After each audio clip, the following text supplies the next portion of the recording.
boss George Plant.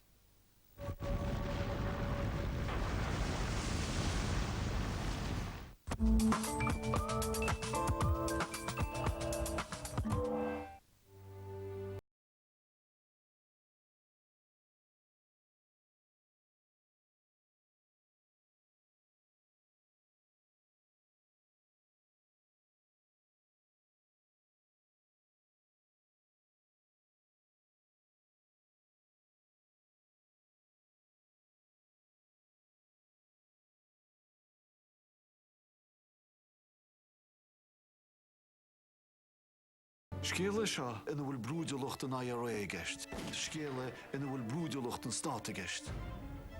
Plant and Devereux were victims of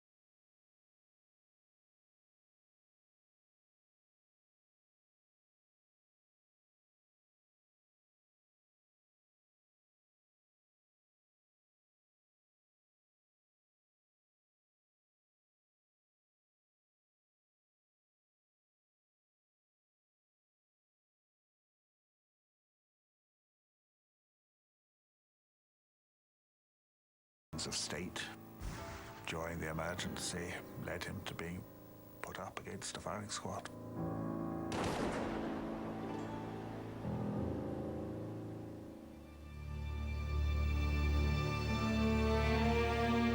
The linn blinti luiche de heel George Plant, vi cursi polatiúla éireann níos carthaithe ná mar bhí siad le chuige bliain roimhe sin.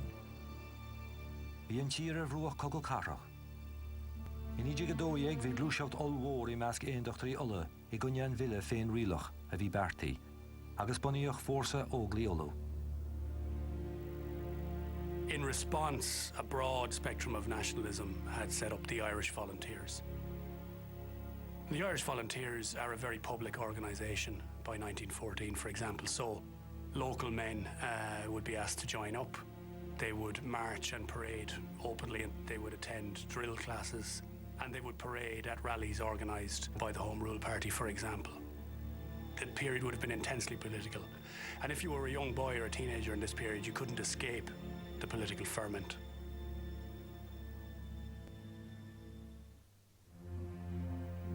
Rugú George Plant a bhí ard I Devereux I mianir 90 agus 4. Ní raibh ná hailech a gunda Devereux bhíanta, ba protestant a bhíanta. Agus bhí fellim réisúnta mórach, bhí fellim talún chiarascóir I.R.A. acup.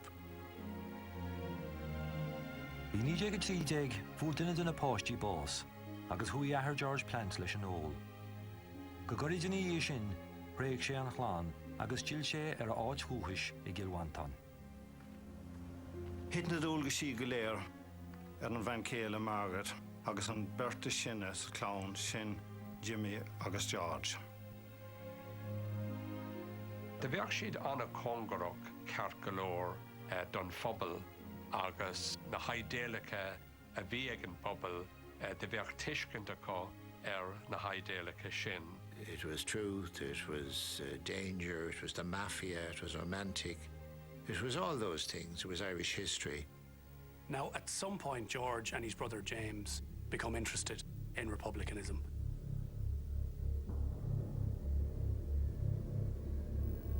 Nídig séideag hála achtra a chur asca mór go George Plant agus na ledó gháblinn dé gais. Maidin dóna bhí an troi seirbhís aglasta agus gá na gádaí a héin agus I.R.A. James. Bhí der gá geistnú faoi éidir bhí gníomh san I.R.A. gnám sin Dan Breen agus Sean Hayes. The two boys knew nothing about Dan Breen. They had never seen him, never met him at the time, but they would have met Sean Hayes at the local forge, which is just down the road from the Plant home. Bhí nám gur tháinig an bhirt lads óga bhhaile an tróna sin, bhí der áthraí na chéile fad, thar a bheith buaire. Their clothes were all dirty, as if they had been dragged around the floor, and hair had been torn out. Is slíd ceapam go raibh tionchar ag an achtra sin an mert sin a bhí ó má the Coig George Plant isteach I bhína éireann nó a bhí sé timpeall ceithre bliain dír. If you were mistreated by somebody, you, especially if you're in your teenage years, you're inclined to want to get your own back. So I think maybe that could have had a bearing on it. Reg George Plant le linn cogúna síorse I mrigóide trí de Hibredáran Haas. Ád ar bhain sé cáil faoi lehamach ó hain mar haidiúr. The generation that George Plant grew up in were all in agreement that physical force was justified. Only very few people were opposed to violence on a moral basis. The majority of people, the majority of political parties, all agreed in some sense that violence was justified. Bobal neamhanach Con I.R.A. George Plant, ba protestúnacha, agus bhí cúlra protestúnacha aige, agus bhí sé thar a bheith neamhanach in éireann na linne, go rathach protestúna yoga isteach lóglaí na héireann agus mún beartais leis an I.R.A. Bhí ád bheasacha I gcónaí na protestúnaí a bhí gníomfach tois go raibh sé neamh gnáthach agus I slí de haspáin sé nach tríd nó coga relegún a bhí ann Corabé. Cuimhní I.R.A. withdrawn to substitute the common name of Irishman for Protestant, Catholic and dissenter. Oh yeah, Bovralo, Protestuni Evesan Lushut. The Plant's personality seems to have been suited to a frontline effort. I mean, you get the sense that they wouldn't have been prepared to just act in support. Bhí an cháir I measc choleachithe mar haidiúr. Dinne a chuad de réir ácail a saidiúr crofanta ó amsir na nó cránach. Bhí sé ráite gur fearra nach ra fuacht na fáitiasar agus thar éí eile deirtar nar a tugu árdúgó bhí sé sástan tárdú sin a chuir I gríoch.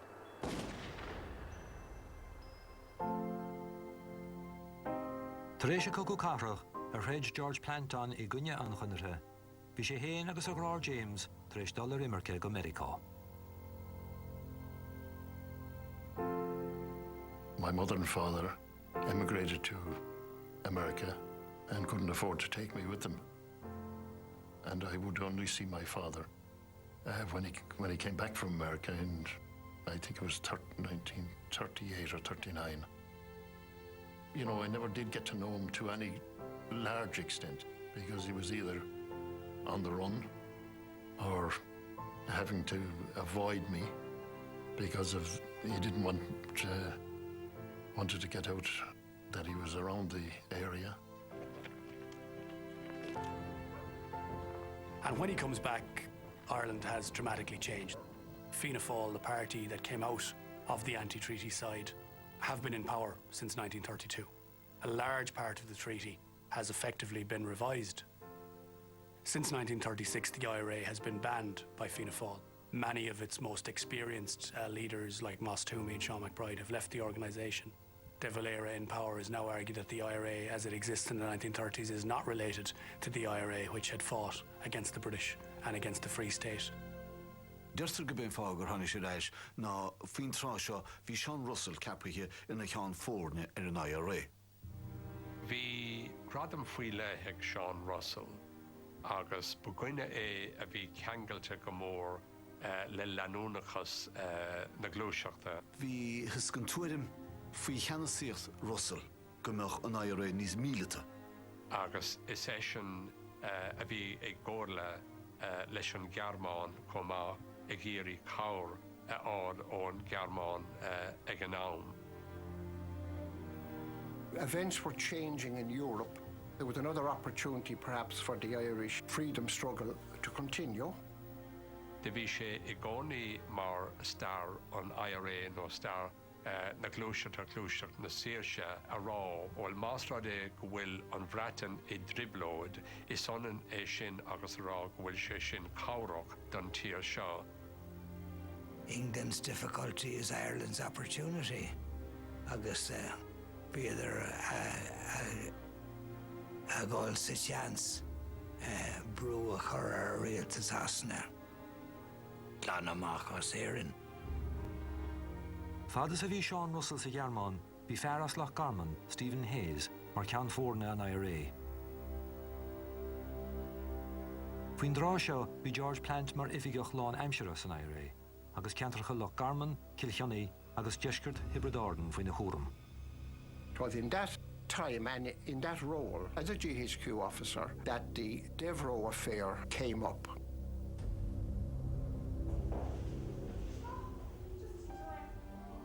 Farog fi gael blian gweisio be Michael Devereux. Fi sio posta lena Van Mary agus fi cwni arab immel wael Loch Garman fi inin o gwain acum. Basically, he was embarking on his life, and he was probably trying to do the best he could for his family. He was considered a very witty and nice type of person. But tumani lorry vian, tumani lorry alla leis an golach shell mex, agus vich sag shiri tastel timpel chundehe Loch Garman, Kilkenny Tipperary, Kilmanton agus Gomininic bla clear fresh. Michael Devereux himself was quartermaster of the Wexford I.R.A. brigade. His importance is debated. Some people say that he was given the job of quartermaster so that the I.R.A. could have easy access to his lorry. Faoi dhearú mí meán fómhar ní déag cearacha, bheadh Michael Devereux choraigh chun báis ag buail dá eagraíocht féin. I gceann na heachtarí is conspóidí i stair an I.R.A. Nuair a haich Devereux go bla clia, Gomininic tugtaí teachtartaí ó le tóirte ceann chearú an I.R.A. In tevi ganas nó na cheann fórna an I.R.A. gnám, Stephen Hayes agus bes Loch Garman a siúd chumá an cantar céine mias Devereux. No, hála se gur an bhirt cardú gomá le chéile. No bhí chosúcht ar a scéal gorá, mar bhí teagháil rialta acu barénos. Láháin bhí crinúar siúla bóthar Lansdowne im le clí agus do go gacéine bhí ann. Gahu Michael Devereux agus do gusteache lena cheiste.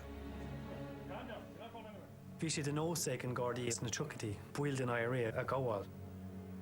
Agus iad a chuinál sa frisúnar factory lá. Agus ag deir an sin iad a héireadh. Ach cuireadh sin dát I measc comrádaithe. Go méidir gur thugadidir ólas na Gardaí.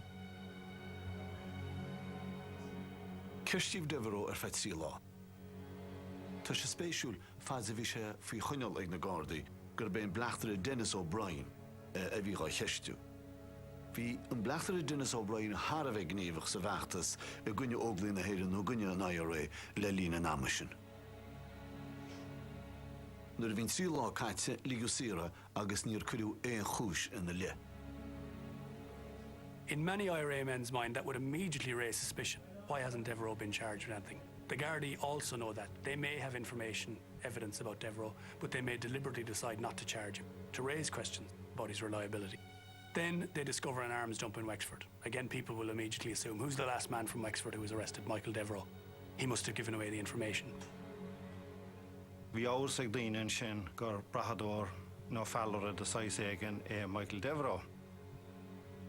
That suspicion was confirmed by a guy called Crofton. Agus cégur sé siúd ins na Gardaí bhí sé mar spíre ag an I.R.A. chomá. Agus dúil sé siúd leis an I.R.A. gur a bheith Devereux isce an tólas faoi cénáitiúra an tarmlón Currawalach. The Gardaí may have known about a dump for 6 months, and they move on it in the aftermath of arresting someone from Wexford to again create confusion. It's an extremely complicated game that both sides try and play off on each other. Ní éting héin a rá an ró Michael Devereux ceantach nó neamh ceantach arm ciste arm a hort sús constát. Ní éting an bhreathna sinna a hort.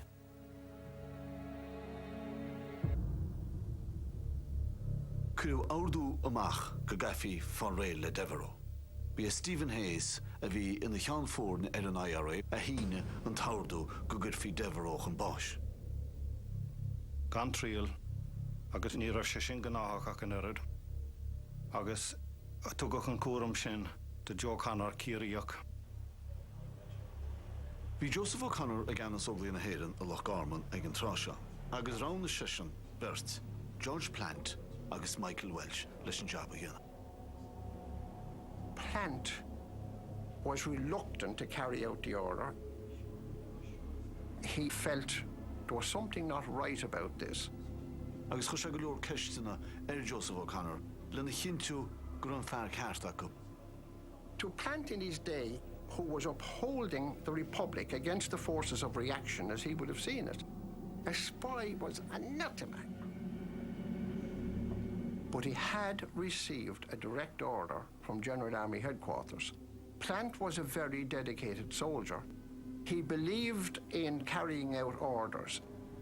In the sin, chuder agus bhuileidir le Thomas Cullimore an tefigeoch a bhí I gceannas an éiskeirt gona hoglí na héireann, onas go gur dís plan le chéile cenchaí gomála dís Michael Devereux chun bháis.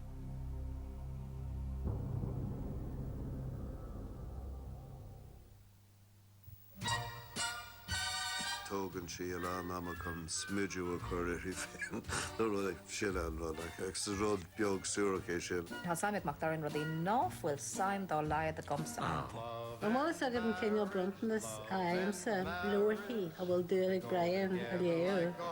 Céisi cúisi anú an am seo. Mína mála deir daoine go hocht TG Cahad. Have one without the other. At Tesco, we're working harder because we know that every little helps you. We've been busy taste testing and price checking hundreds of your favorites. You'll love the taste of indulgent chocolate chip cookies, succulent Irish pork medallions, refreshing Santa Rosa orange juice, squeezy honey. You'll love the prices too. And we've quality tested and price checked hundreds more. Love the taste, love the price. Tesco, every little helps.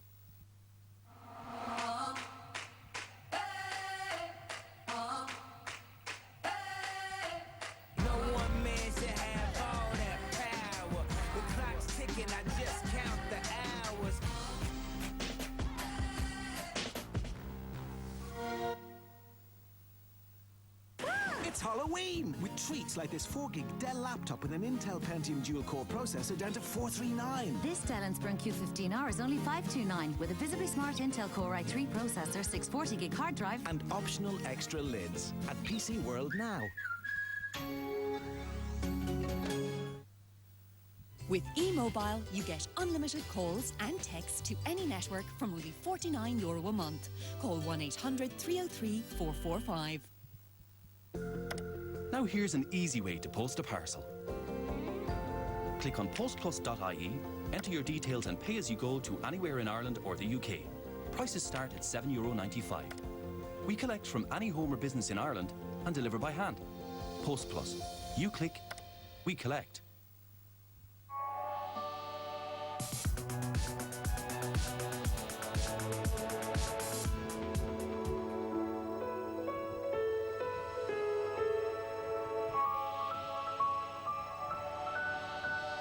Tresor Midnight Rose, the new feminine fragrance, Lancôme.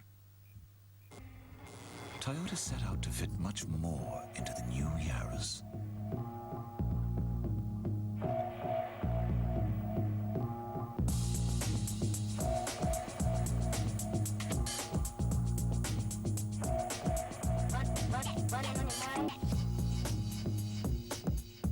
Now, it's over to you.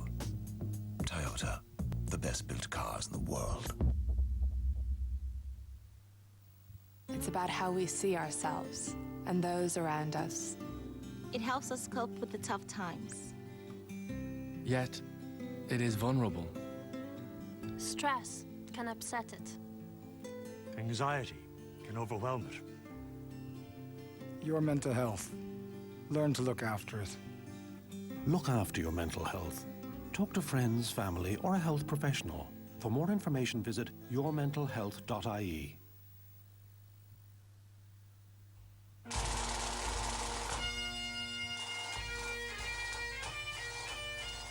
Rinú íireacht cruniú a hacrú le Michael Devereux dónach an dar lá fichiad me an fóver ní dé cearacha. Ach bhí Michael Devereux im lá clia ag freastal ar clufi ceanis na héireann idir Gailí agus Círi. An nádar gion, socríoch go múlach Devereux leis an ifigeoch Tomas Cullimore I barc tefh muide lech garman an ihe chéanaí. Chos sé héin agus a bhean hochraide go dtíon chiilmhór tú mugalach Garman. Bhí cá go dtína Baby Ford ag Michael Devereux agus heisiil siad sa gásin. Nar tháinig sé bhaile, dúirt sé lena bhean chéile gur heasta bhaid cuairte hórts dhuine cinnt síos Ballamór. Bhí socrú dínta ag bula le duine cinnt síos Ballamór. Agus nuair a dag sin teach an trónú nó lún sin, bine nuair dearnach go bhhacha a bhean chéile beo Michael Devereux. Michael Devereux was apparently set up by the local commander in Wexford, Tommy Cullimore, who asked him to go to a meeting. An Michael lún sin nuair a dag Devereux an baile lech freastal an grunneó. Ribh in sin bhí beirt. Bhí George Plant agus Michael Walsh. Dúradar gráda tar éis Cullimore sin ifigach sínsir I le Garman tar éis dún bharún. Dúirt Plant le Devereux gur heasta glúis an bhaid le a thabhairt amachchas a gantar agus ag buinte sin heile Devereux cabhair a thabhairt go George Plant agus heile sé thumáint peáitir heasta bhaid dó. Púda go léir a cumad amachchas chunta le Garman go dtí chunta Tibredáin. Níorbh Cullimore curach an bás corbe. It would appear that Michael Devereux was pretty naive and innocent in the fact that he believed the whole story about Thomas Cullimore being bumped off. Fearó go maith chéad bliana fichiad gaiis a be Michael Devereux agus tá seans agus a chumar a scéal gur ghlac sé leis an scéal a dunas George Plant cho mar iadnach mar gur an muín agus óias Plant.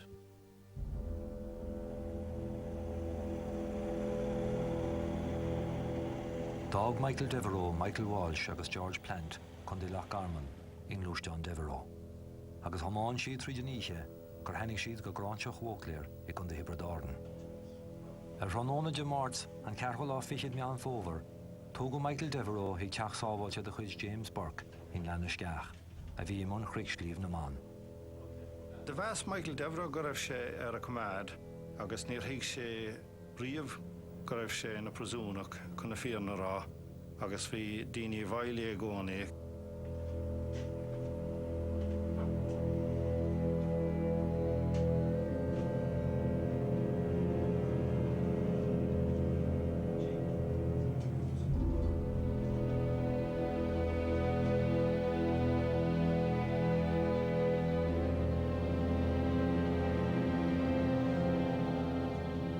Ag I buinte seo, déidir le Plant a chur na lai Michael Devereux go mecha éhras airsom faoi Cullimore a bheith curach an báis.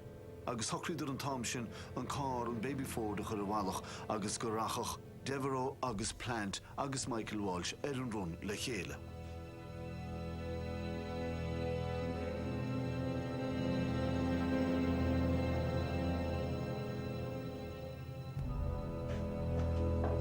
Tamil na sin tháinig fearil an láthair bu sin Paddy Davern.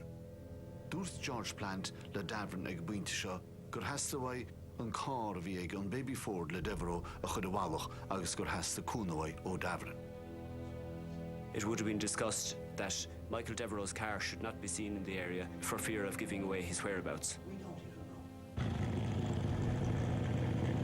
Tugu an cá go dtí film le filmar a dar bhain an fílan agus cuireadh an cá a bhhealach faoi chruach féir nó faoi choca féir ag buinte sin.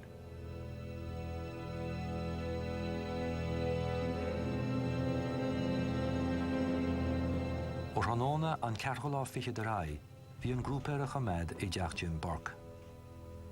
Ag tarann siad ró dhearan na seachtaí sin, henig an ceannasaí áitiúla lech Garman, Joseph O'Connor ag teach.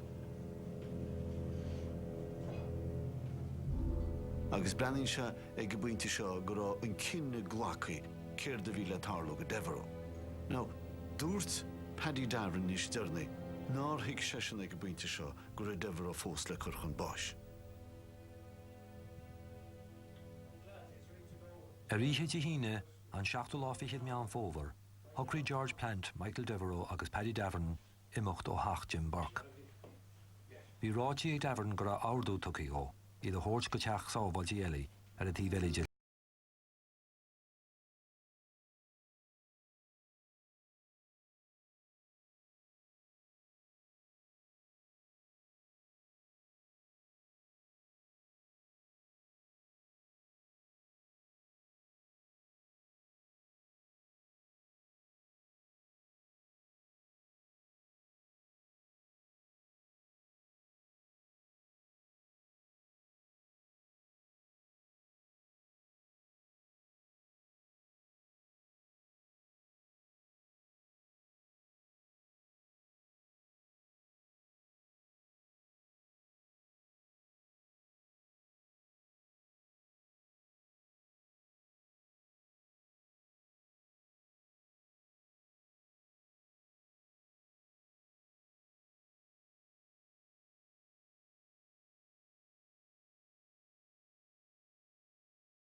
Andas na publicána go bhí buinte go leis an am seo, agus bhíidir sin lán cinnte, céad fan géad gur ré an bahadóra bheith ná Stephen Hayes.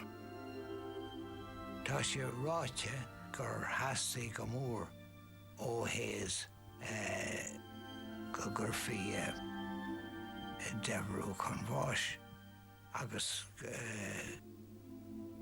gró sé géirí an púca a chorhaid héin.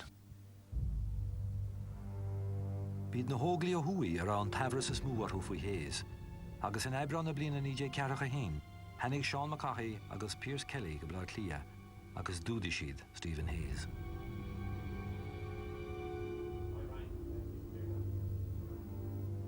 He got out of a number of tight scrapes where he could have been arrested by making a burst for it. But that was put down by the Northerners, who didn't understand the situation, to treachery, that they were letting him escape. And he wasn't. He was Buggin's turn. He got the job, and they were very far from the glory days of the I.R.A. and the Anglo-Irish War. People will still claim to the present day that Stephen Hayes was in fact a government agent, and that in fact his job was to, working from within, to dismantle the I.R.A. If Stephen Hayes was an informer, then it means that the I.R.A. must have been a broken organisation if your own chief of staff is actually a spy. If he wasn't, it also means the I.R.A. are in disarray, because if members of the organisation can believe that their chief of staff is a spy, it shows that the organisation isn't in any way healthy.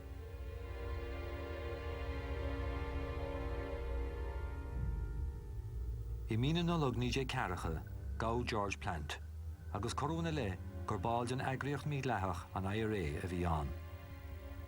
Gearú tíir me prísún gá bhlíonir. Ach, bhí cúis I bhfad níos truma ag fannacht ar George Plant.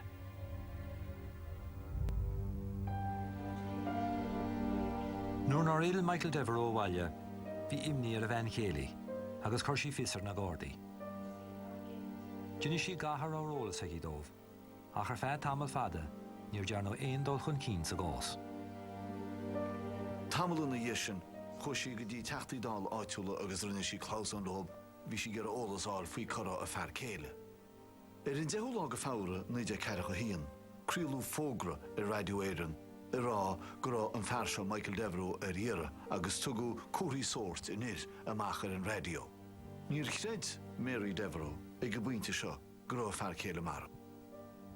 Upon hearing the SOS, some of the local I.R.A. people in the South Tipperary area became alarmed and decided that Michael Devereux's car should be moved. Agus cuireadh caol an cháid sí sa talla agus cuireadh Guardian inniún ó scín na háite in ar an car curra.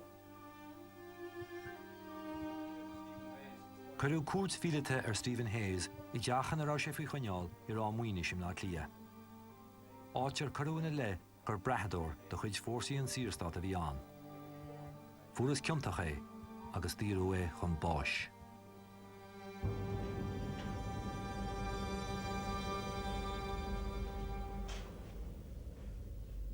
Tar éis go héas a bheith díreach chun báis, heile sé faoiste na dhéine agus é chuir ar fápéir, faoi nólas ar fad a bhí scéite ag leis na Gardaí agus leis an rialtas le blianta roimhe sin. Dádaí sé sa bhuaistin sin go raibh sé cóibrú leis an Stát.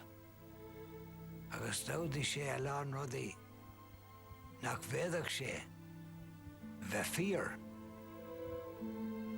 Cai sé le lína nama seo go réire na daoine bhí á gádáil mí chúrmach, mar tris ní seachtainna déide leis éalú. Cé gur a ceangal áiriche fós déide le Hayes éalú óna chuid Gardaí agus rinne sé bhealach go fada le stáisiún an Gardaí ar amínis a bhí gargamach go bhile. Deirtar gur raibh Napoleon sin in an tacht ar an glúisteán Michael Devereux. It seems amazing that no progress was made on the discovery of the whereabouts of either Michael Devereux or his car, but that within weeks of Stephen Hayes' escape from the I.R.A. custody and into the Garda station at Rathmines, the police moved and discovered the body. So tá daoine I.R.A. gur beidir go bhfuaidir Napoleon Olas or Stephen Hayes. You can't prove did Stephen give the show away in some way or another. The jury has to be out on that. I think it's probably unfair to his memory to call him a traitor. It's quite clear the confession was bogus. He can prove that all right. This confession was circulated by the Northerners. They didn't seem to understand Southern society at all. Ní rá sé ró chéalhar an faoistin sin, I'll shoot. It led directly to George Plant's execution because in it they described how a young man called Michael Devereux was set up. Borhid Paddy Devern, an fear a bhíon Angie Plant agus Devereux ar an ihe a bhean fómhar sin in I.J. Carracha, a hanig an chéad chasóeli sa scéal.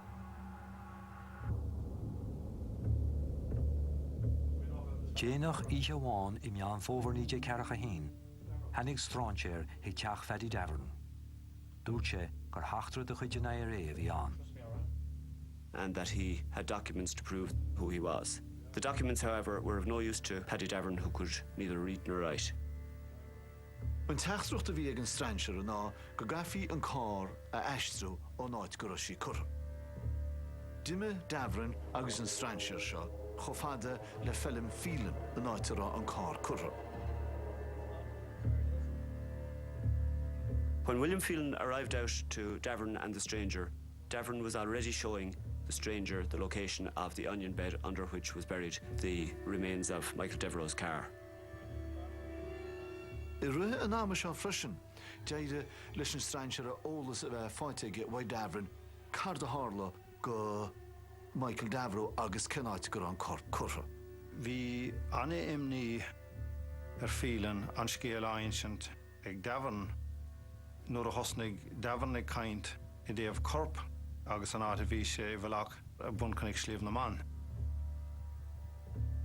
Upon seeing this, the stranger put his hands in his pockets and covered the two, Devern and Phelan, with revolvers. Captor agus a sé ráite ó hin, go bíonn strainsear sin ná Duine O'Brien an bleachtar a gáda a chuir aglah rins blianta roimhe sin Michael Devereux an lá a Russian lá clia. Maidir lá na bhairich, tháinig lánlóirí Gardaí agus Saidirí agus chóirsaídar an Gardaí Niniún agus gan dáid fríú an cá chur a bhálach an sin. Fríú páirte na dhéile gan chár a bhí chur a bhálach fud na dóiche freisin. Gá na Gardaí Michael Walsh agus Paddy Devern ag a buinte sin. Is casúil gur bhris Paddy Devern fi cheistú na Gardaí, agus gur heiligh sé láthair chuirt Devereux a hispáinteóibh. Tris tamil gar a cuartú fríú an corp, agus clocha agus fríoch, agus reinach gá chlúdú.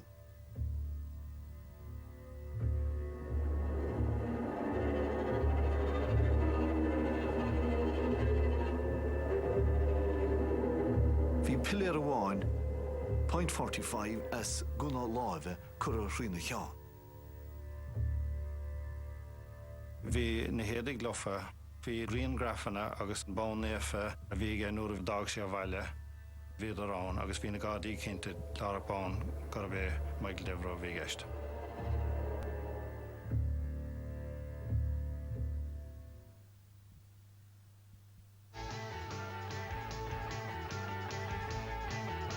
Ní mé thug bíthe é. Ó, sa bhí ar roiid sí. Mo chud fóblíistí. Tá tú gar mo chud fóblíistí ar roiid? Ca sí mo go sinna faoi. Dar haint an steak bhí fachí sa fride ar strói. Sure kids féidir dhéana. Good heard all right? Chanjo?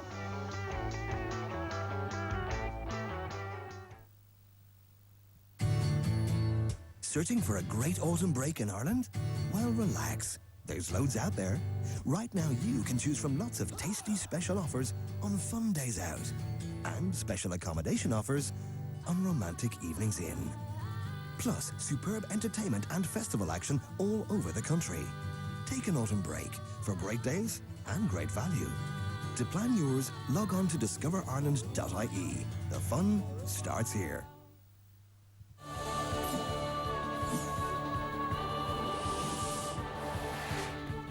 think good news travels fast? You ain't seen nothing yet. UPC's fibre-powered broadband is now more than triple the fastest speed of other broadband, which means there's no stopping you.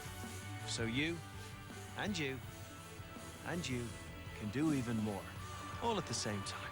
Switch to UPC and triple your current broadband speed. Get 25 meg fibre-powered broadband, the TV you love, and your home phone for just €65 a month, including ESPN. Sports Mad? Why not add Sky Sports and Setanta Sports 1 right now and get the first 2 months free.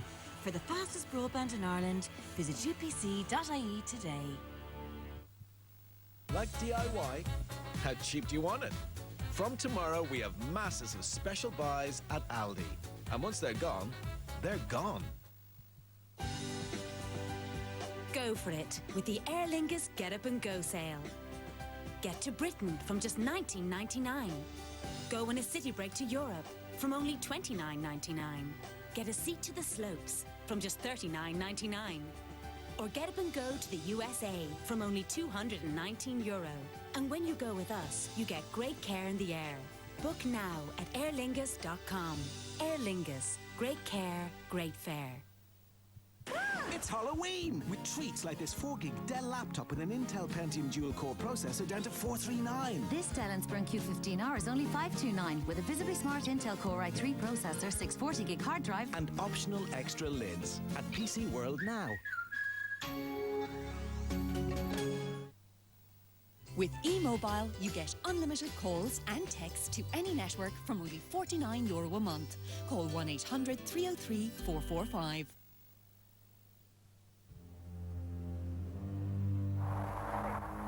We do not wish to seek quarrels with any country. We wish well to our neighbour, Great Britain, as to all other countries.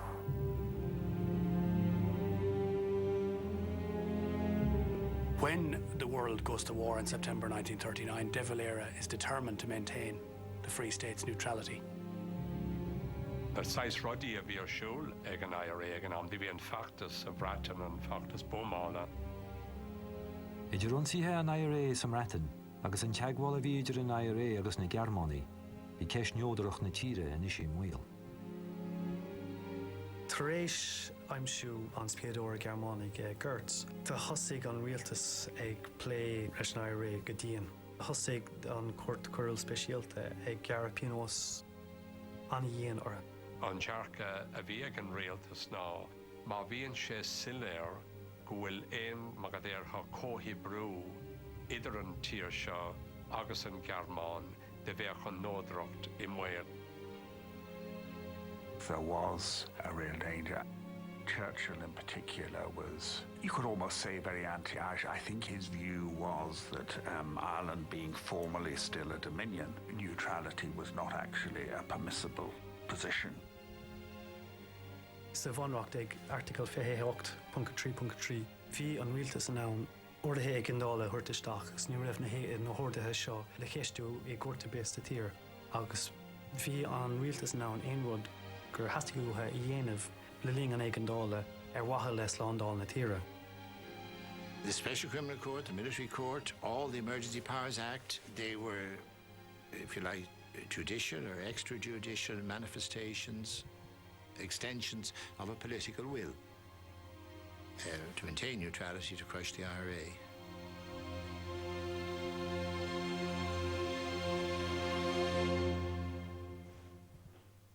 An 10 míle saona níide cearcha hain, sa gúirt chuireúil speisialta in úna chuileánim lá clia, Ruari le George Plant gur Ruari sé Michael Devereux. Ruari le Joseph O'Connor gur bé a thug an tarbhdú de George Plant, Michael Devereux a thorchun báis. An rud is mó a darling an duine a chuig ó sa ggóir ná nach me coiste le fáilecha, mar a bheith sa gnáchairt. Cruú tús leis an tríal ar an rúnaíú lá gnolig. Phléadálinn bhirrta go neamhcheantach. Dír ácóide na berte, Seán Mac le bhríde, go dúr faoi dhá síal ar le gan bhirt. Dúilta an chúirt é sin na dhéanamh.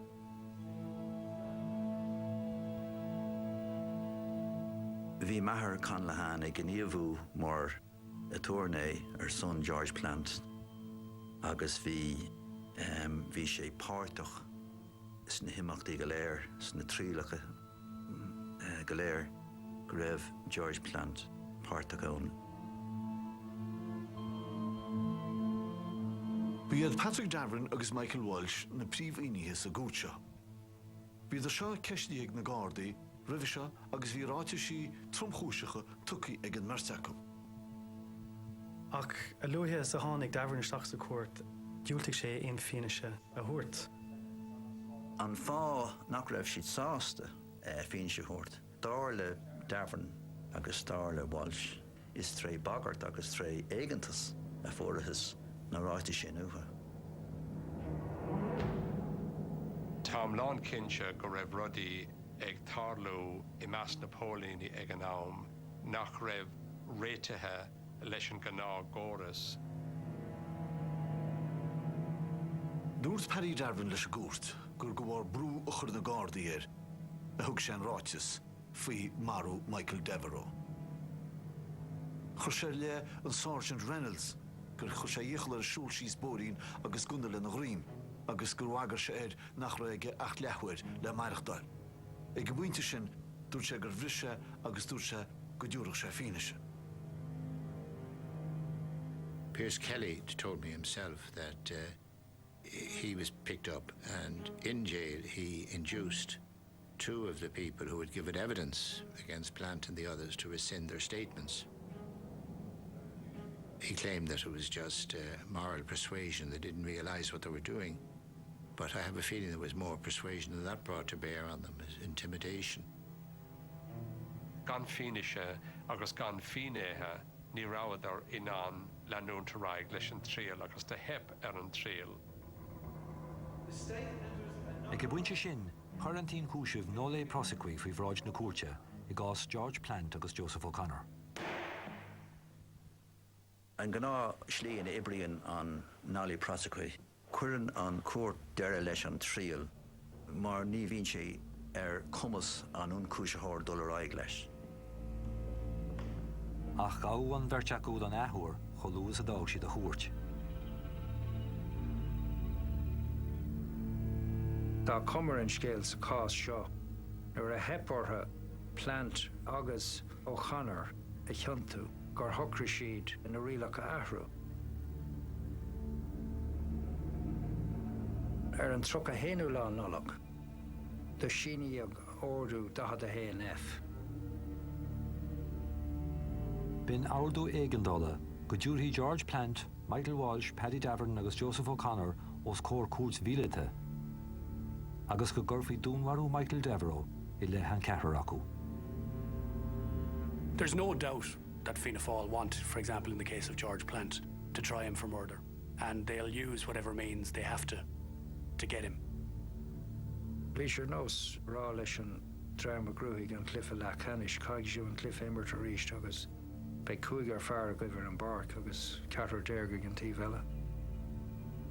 An rud a tugtar sin ná railroading chun an báis.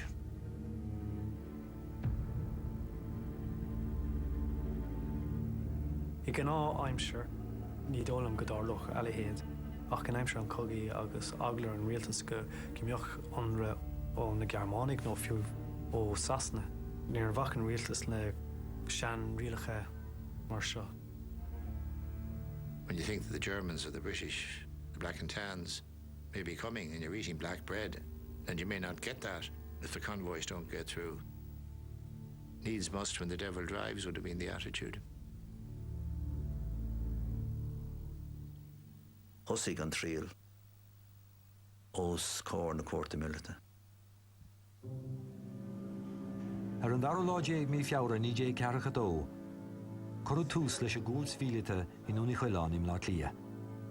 Bhí na hificí míleatha céine ina sí ar an cuairt cúil speisialta is a bhí ar an cuairt mhíleatha. Ba chuirt I nach fétaí ach brethe bhána thuirt go giontófiíthú sé sin brethan bháis. Rinne má gile bhríide an argóint gur bun cheart líthú le nach féidir duine a chur a guntort faoin gcuir chéana féró. Hárig sé an na lanya Nemo in Adam Causan Bix Fixara. Se sin ní choir a riamh a duine a chur I guntúirt an gúisih céine. Ach sin díreach an rud a rinne rialtas devaléire ag an am sin. Ní hasí go go néoch dinner be go mórmhór a gás sláándála mar seo. Ní a bhéon teangail díreach idir Devereux Behal Devereux agus George Plant. Gan an féiniise a bhí le fáil ó ráitis Davern agus Walsh. The law was bent to achieve a certain result. So there áardí go dúr fin fir os corna cuate milita. Chor an rialtas áardó éigendála céad tríchaní bhaim, a daistrí na gan á rialachaí a bhain de rátaisí finnéthe. In effect, what it said was that if a statement was made, then even if it was rescinded, or if the man died, or if he wasn't in court, if the court so decided, they could use it as evidence. In this climate where you could get away with anything, there's no question of human rights or getting attested for repugnancy to the Constitution or referring to the Supreme Court or anything. Déadach siad féiniise a ghlacha, ó féiniise a dúiltú, fé mór I ceap siad a bheith I rúnach nó cór. Hen na Gordie os corna cuate gur dearna imeaglú ar bith ar Fadi Davern nó Michael Walsh. Agus ar an sin, tu go cead rátaisí na bhar a léamh amach sa gúirt maríneise.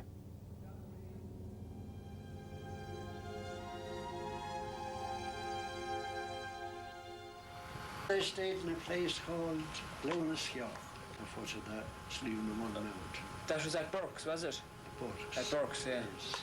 They'd stopped there for a few days. Yeah.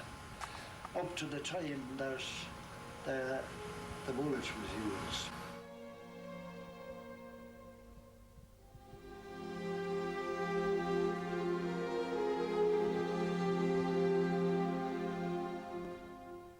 I was a witness.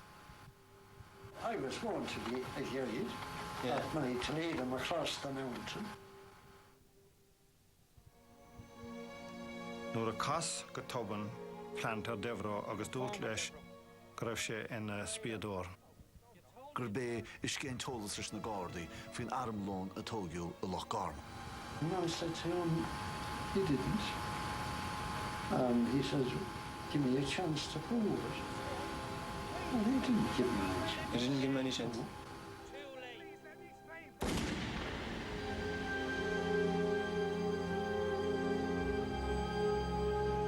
Chun torra choristeach os cí na húil agus amach os cí na bhuiníl.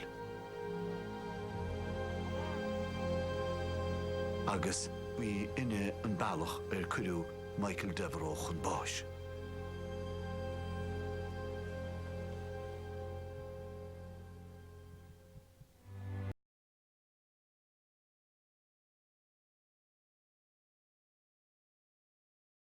Ar an thuairste lá, níor thóg sé ach 45 nóiméad ar na hifiigí míleata tíocht ar imreich. Furas Joseph O'Connor neamh ciontach ar bháin aspa féiniise. Ach díreadh George Plant, Michael Walsh agus Paddy Davern chun ó máis.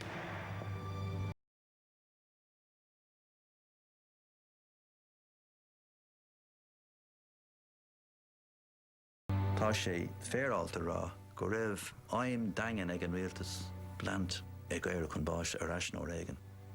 Ní dóilm go raibh cás ann ribh sin nó riamh, go raibh duine os cór na cuairt agus é cúise, gur thusnaíoch ar an tríal, go cuireadh nolí prosecuí isteach, go lasíoch an dlí maidile féiniise chur an ard, agus go raibh sé acúise arís os cór cuairt eile.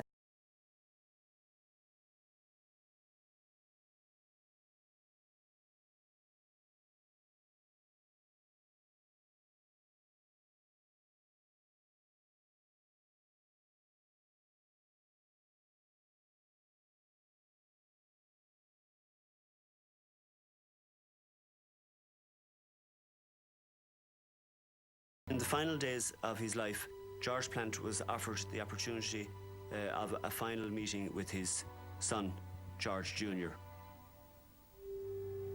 I do know that it was offered, but there was some something that he didn't agree with, whether it was I was going to be screened from him, or whether I wouldn't be allowed to touch him, or what the situation was. Don't really know what the problem was.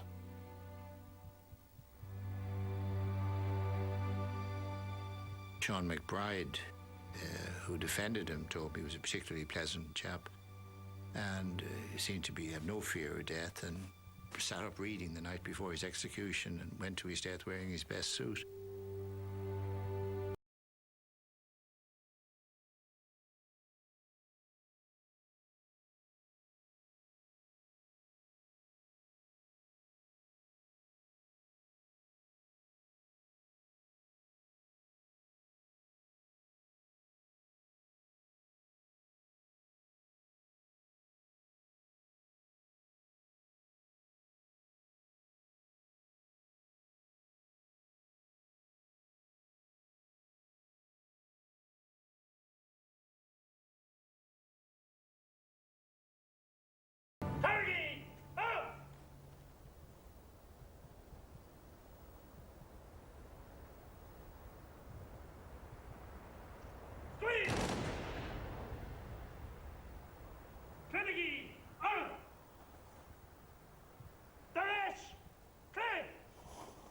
Caithfidh George Plant ag squad lámhaí I bríosún Portlaoise ar an 5 Márta 1942.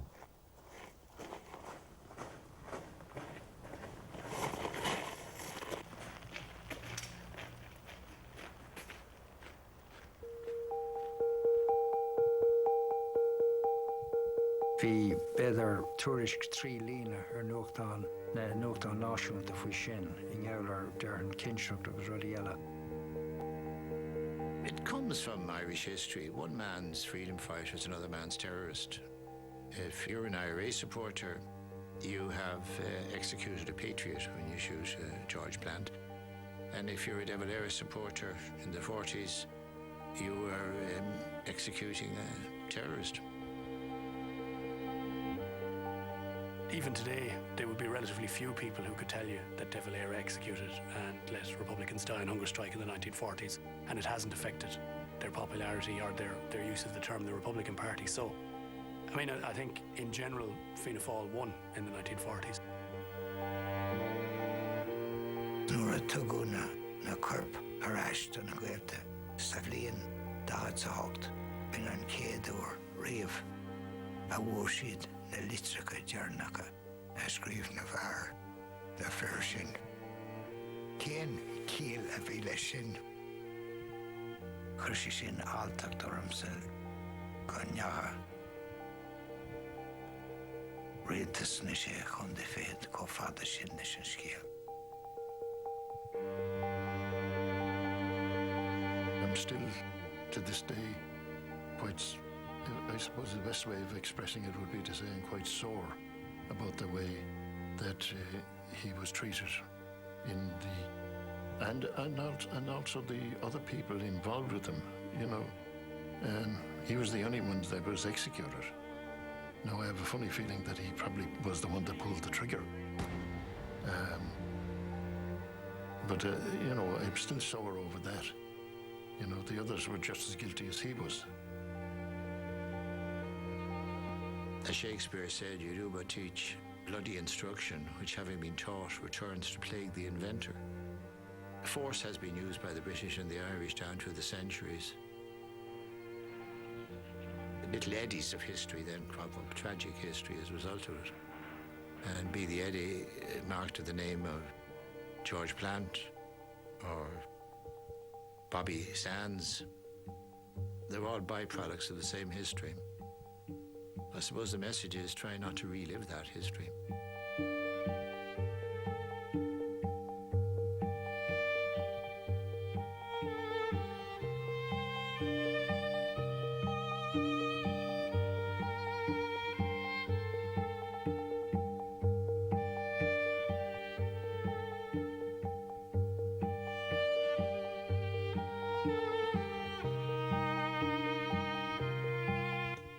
agus be chlár fasna se faoin scríbneoir cáiliúil Hugo Hamilton chugaí Hugo Hamilton crí agus tanga decéadín se hagan ag leabsannaí TG Cahar.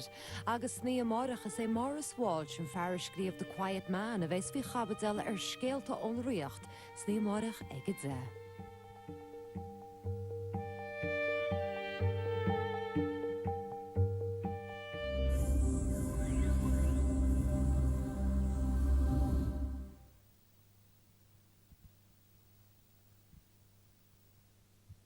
Bris se fógraíocht a gairid inis ach in dhé sin glór tíre.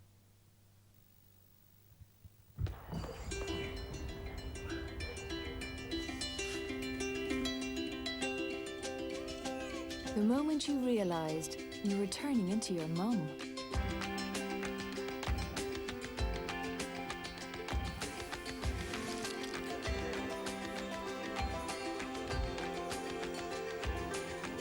The moment you realized it wasn't such a bad thing. Oddlums, it's perfectly natural. You know, it's great to be away from it all. But for a lot of people, that means little or no broadband coverage. Well, not anymore. A new low-cost, high-speed broadband is available if your location can pass this simple test. Can you see the sky? Say hello to QSat. It's my company, and it's a totally new and highly advanced satellite broadband service available all over Ireland. Call us at QSat now and get connected for the very low cost of €99.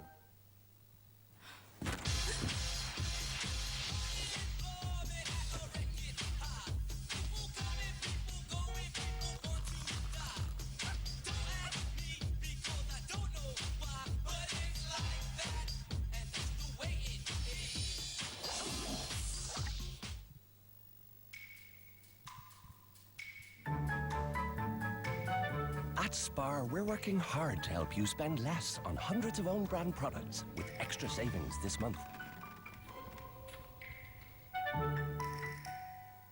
Like Spar Halloween iced cakes, only €1. Spar sweets range, any 2 for €2. And Spar fire logs, 2 for just €3. Save up to 33% across the Spar own brand range every day under the tree at Spar. Keeping the 170,000 Nissans on Irish roads in top condition is what gets our Nissan Gold Standard technicians up in the morning. I keep a close watch on Only our experts completely understand every detail of your car, and now you can get a Gold Standard service for just €99. But forgive us if we find it hard to say goodbye. because you're mine. Nissan Gold Standard Service, the new standard in servicing. It has learning games, it's an ebook reader, create great art, listen to music, and view your own photos and videos in a tab from BTEC. Gomani Dirib, well bei Cogger Cowboys nach Hogginis Derny nach der TG Carrig Laushi Hinig. Zirich in the year Shin, Clint Eastwood agus Tommy Lee Jones is Gunan here nach Space Cowboys eg Hugnamatation Vani. Agus Biggie Lens the Amarach and the Dermot Courts are Rosnaroon neg Lausha Hocht. Achanash Shochogi and Kuyu Omahod, Jackie Bannon, Lord Cedar.